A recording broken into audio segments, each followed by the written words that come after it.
Allons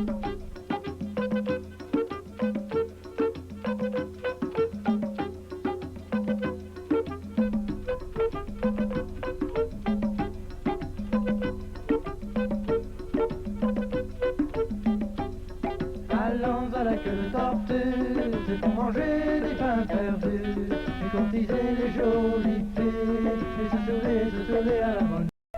Allons à la queue de tortue, c'est pour manger. Bonjour tout le monde, bienvenue chez nous. Ce soir, avec Gail, nous avons Jim Olivier qui vient... Bonjour Jim. Bonjour. Qui vient nous jaser de quelque chose de spécial. Parle-nous-en un peu, Gail. C'est toi qui as toute la documentation. Oui, oui. Premier, Jim, dis-nous un petit peu de toi. Comment longtemps tu as travaillé avec la station, la chaîne 10? Okay. Tu veux commencer avec où j'étais né? Mais tu peux faire un bref. Tu peux mettre ça en bref. Oui. Ouais, j'étais très jeune quand j'ai commencé le travail à Shandy, ici à la Lafayette. T'avais 15 ans, tu m'as dit? Non, 19 ans. 19 ans. J'avais 19 ans quand j'ai commencé, oui. Un petit genre de la campagne, de Sunset, de Grand Coteau. J'étais tout le temps intéressé dans la télévision, les émissions de télévision, radio. Puis j'ai commencé ici à Lafayette, radio pour commencer avec, et là, quand j'avais 19 ans. Après, j'ai gradué de l'école, j'ai commencé le travail à chaîne 10. Quelqu'un de l'office m'a appelé un matin et dit « Tu parles français ?» Je dis « Oh oui, je parle français. J'ai des problèmes à parler en anglais. » Il dit « On a une position qui est ouverte, bonne heure le matin, le programme t'appelle Passe-Partout. Si tu parles français, ben venez nous voir, on est paré pour t'engager. » Puis voyons donc. Travail, ça fait, il va avoir 22 ans, je crois, dans jeu de cette année ici. Que, ouais, je suis là. Tu as dû faire quelque chose comme il faut. Si t'ont gardé oui, d'accord. Il parle en français, il parle en français. Ben, c'était pas... C'était le premier critère. Il fallait qu'il soit bon un peu pour qu'il garde 22 ans. Oui, je suis sûr que ça peut faire avec peut-être... Je me lève à 3h30 le matin. Il n'y a pas trop si vous voulez faire ça. C'est ça. Non. Personne. Ouais. Personne veut ton job. Avant, je connais, on n'a pas un tas de temps et j'aimerais peut-être causer un petit peu de quelque chose de très intéressant que tu as préféré à cette heure.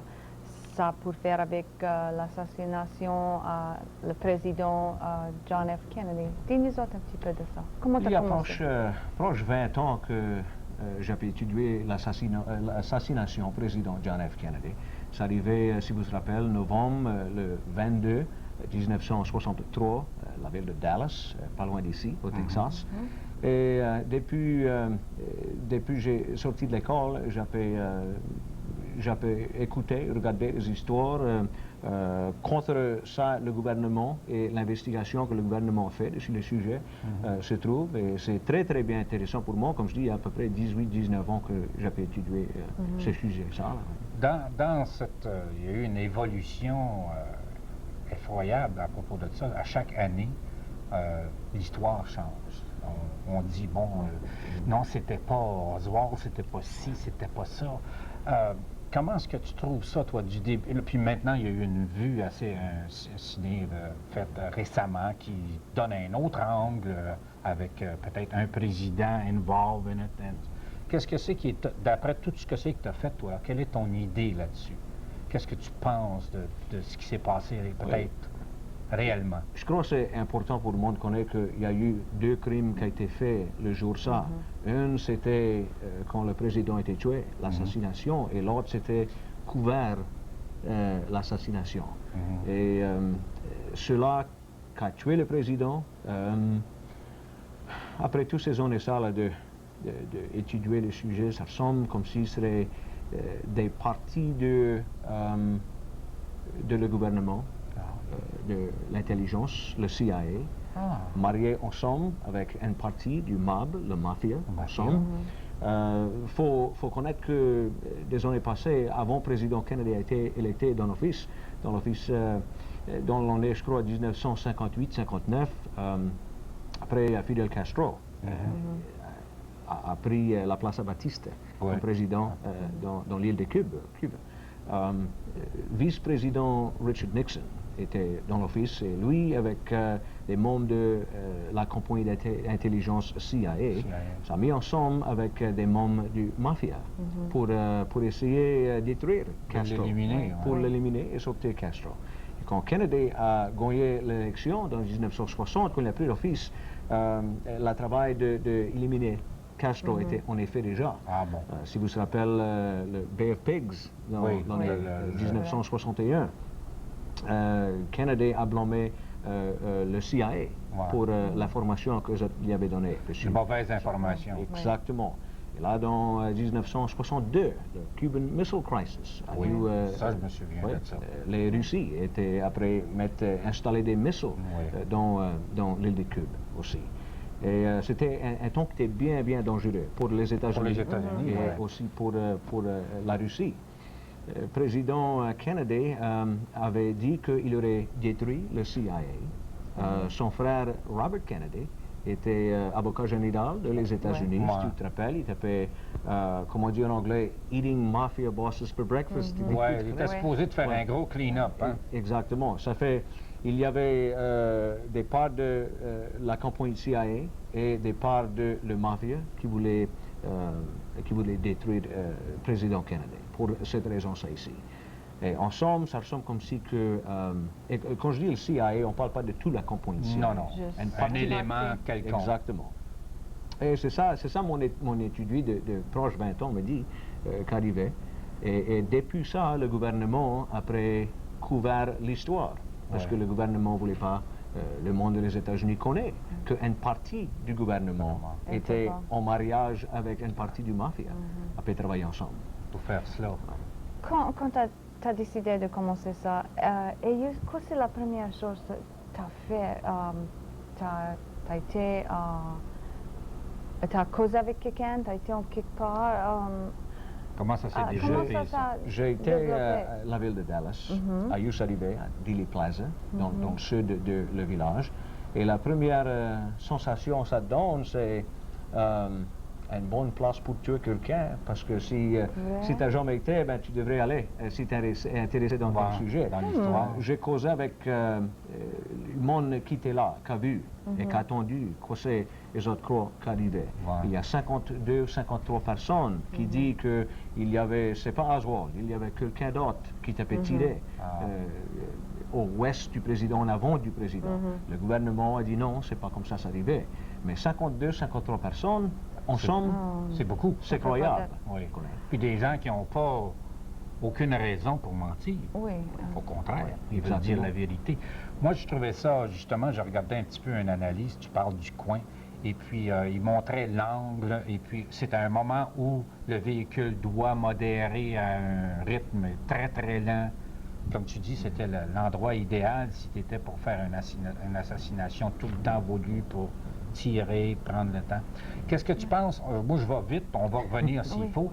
Qu'est-ce que tu penses de du cinéma qui vient de juste produire un film à ce sujet-là et puis qui donne des indicatifs peut-être que le président qui a suivi était quelque part là-dedans, qui avait peut-être fait quelque chose? Le film JFK. Qui a été fait par Oliver Stone, c'est très bon, parce que pour deux raisons. Premièrement, il y a un tas de gens qui ici aujourd'hui qui n'étaient pas nés quand le président a tué. Ça ne connaît pas l'histoire. Ça connaît l'histoire que ça lit dans les livres. Une ligne que le gouvernement les a donnée. Et une autre chose, c'est ceux-là qui étaient là. Ça peut les donner des questions pour demander. Que je crois que c'est bon que le monde commence à demander des questions. S'il y a des personnes qui disent qu'ils ont vu quelqu'un d'autre après tirer, ben pourquoi le gouvernement n'a pas écouté? Des questions comme ça. Et je crois que c'est très bon. Ils ont après travaillé pour ouvrir des documents et des livres aujourd'hui dessus l'investigation des années passées. Des membres du Congrès, le Sénat, a travaillé sur des billes aujourd'hui pour étudier. Ça fait, je crois, le film Oliver Stone donne un œil nouveau. Exactement. Pour les choses, surtout peut-être pour les choses qui ont été cachées. Right? Ça donne une nouvelle essor à faire une investigation dans les documents du gouvernement. Cela qu'a tiré le président, moi je pense, je crois qu'ils sont tous morts. Ouais. Mais ils ont toujours trouvé, par ouvert les documents et les livres, ils ont trouvé un peu plus de l'information qui va leur donner la meilleure histoire de quoi c'est qu'arrivé. Qu'est-ce qui est arrivé de plus proche? Quand tu as été à Dallas, tu as trouvé que le monde voulait parler ou peut-être il y avait du monde qui voulait pas dire rien. Tu as trouvé que le monde peut-être voulait pas dire où ils étaient. Non? Well, ça parle entre nous, mais ça ne veut pas parler au public. Tu connais. Ils ont peur. Il y a à peu près 150, 160 personnes directement associées avec quelqu'un dans l'assassination du président qui est mort 3 à 5 ans après sa arrivée. Il y a 160 personnes qui sont mortes, des attaques de cœur. C'est 160? Oui, 160. Je sais que j'avais lu dans, je crois que c'est le Times ou quelque chose comme ça, justement, le fait qu'il y avait beaucoup de personnes qui étaient associées, qui étaient mortes de différentes façons, quelques-unes qui paraissaient louches. 160 personnes. Il y a 3 ou 4 rapporteurs de nouvelles aussi. Sont morts? Moi, je monte pas trop de questions. C'est juste écouter un temps. Oui. Et tu as trouvé que tout le monde que tu as parlé avec, ces 30 de monde, ils ont tous eu la même chose pour dire? La même histoire. La même histoire. Le jour s'arrivait jusqu'à aujourd'hui. C'est la constante. L'histoire n'a pas changé. Ça, c'est l'histoire que tu dis que, effectivement, que c'est celle que tu perçois qui est la bonne. Il y a eu une entente avec la mafia. Les portraits du président qui montrent, premièrement, les docteurs. Parkland Hospital, il a été emmené juste après il a été tiré. Les docteurs, il y en avait 6 ou 7 en attendance, des aides, des nurses aussi, qui parlent de un trou en arrière de la tête du président, en arrière, en bas ici.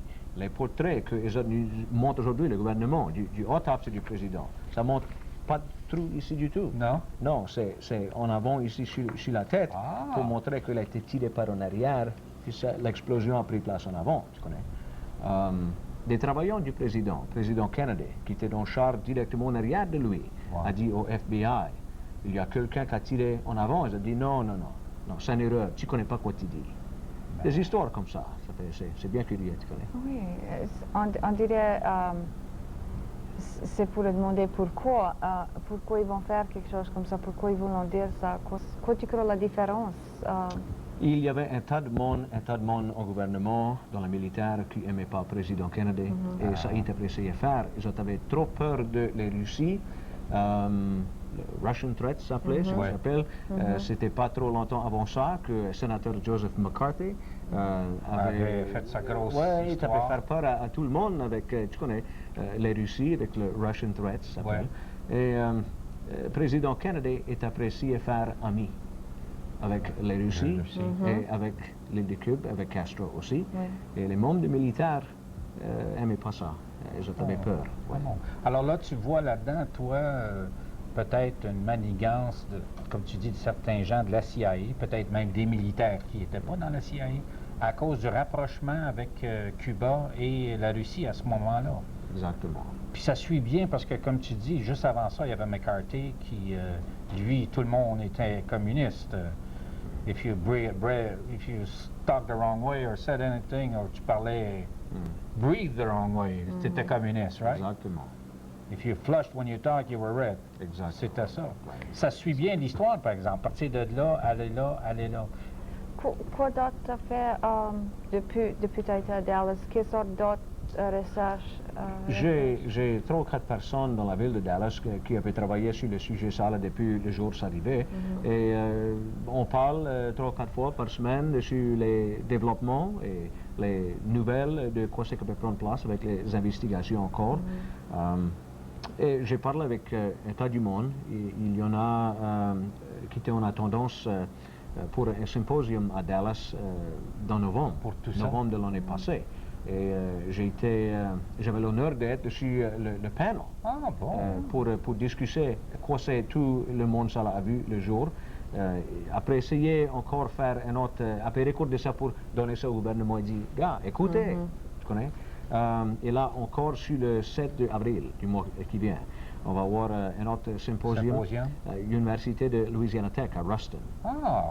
Et on va c'est peut-être proche, ça. causer avec des membres, des avocats, des membres du Conseil pour le Warren Commission, la commission que le président Johnson a mis ensemble pour investiguer dans l'année Pour 63 voir et si 64. ça a de la valeur. Ouais. Oh. Et ça va être intéressant pour attendre quoi. Ouais. Oh, Qu'est-ce oui, qui s'est je crois. passé?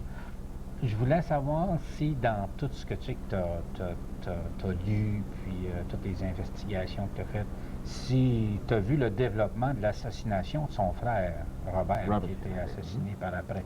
D'après toi, est-ce que c'est le danger, le même danger, ou si c'est quelque chose de totalement différent?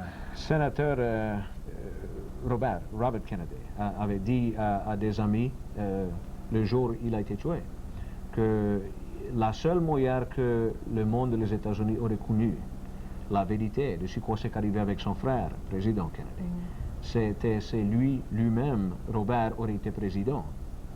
Il aurait pu ouvrir la formation et puis laisser le monde connaître. Et ce même soir, il a été tiré, il a été tué. Ah, parce Ça qu'il fait- était bien placé, lui, pour le remplacer. Il je aurait pense. gagné. Je pense qu'il aurait Ouais. gagné. Ouais. Yes, voilà. Fait qu'il a été probablement tout de suite Et là, assassiné. on commence à investiguer un peu. Martin Luther King, la même chose.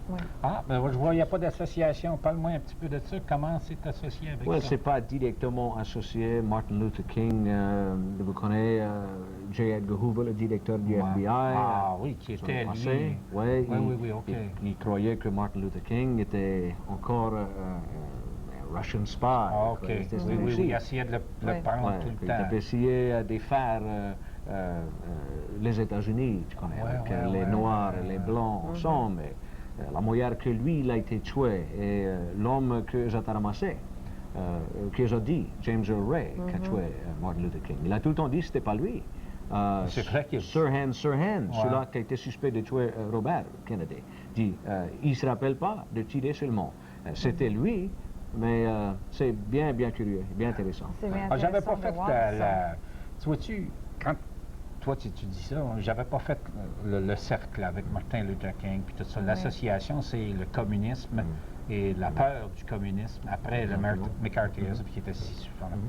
On pourrait te parler toute la journée, mais on sait que tu as quelque chose d'autre à faire. OK. Tu es venu, tu es bien gentil de nous avoir... d'avoir venu nous rencontrer. Si tu as une chance, on pourrait parler de ça pendant longtemps, ça serait le fun d'en reparler un autre tantôt, ou viens nous parler pour n'importe quoi d'autre, mais on te remercie dans l'entretien. Je vais revenir. Tu vas tu revenir? viens Je vais- absolument. Je vais Tu t'appeler. viens absolument. Merci. Merci. Pour l'instant, moi, je vais vous discuter un peu de ce qui va se passer dans quelques minutes. On a été faire un petit tour au zoo, pour ceux qui ne savent pas. On va déjà commencer à parler du zoo, mais on va avoir quelqu'un entre ça. Une chose qu'on va avoir, c'est qu'il va y avoir un zoo en Acadiana. Il va y avoir un